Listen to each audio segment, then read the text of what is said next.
Si vous avez un petit creux intellectuel sur l'état de l'Église aujourd'hui, à combler rapidement avec un petit encas, passez votre chemin. Par contre, si vous avez une belle faim et que vous désirez prendre le temps de déguster un menu riche et copieux, ce qui est de saison, ce livre est fait pour vous. Au menu, en entrée, un état des lieux de ces 100 dernières années en matière d'ecclésiologie dans les pays européens, accompagné d'une analyse politique traitant des interactions entre l'État et la religion, qui se traduit pour de nombreux pays par un repli identitaire.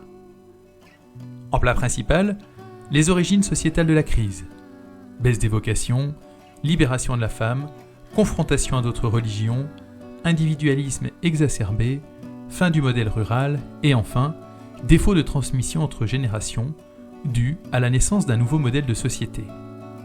Servi avec les grandes orientations impulsées par les papes Jean-Paul II, Benoît XVI et François.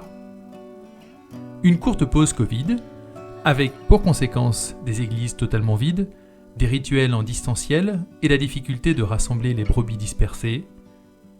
En dessert, une petite note sucrée, avec la conviction que la gratuité et le partage de l'Eucharistie en communauté sont l'avenir de l'Église et les meilleurs remparts contre une société régie par l'économie de marché et l'individualisme.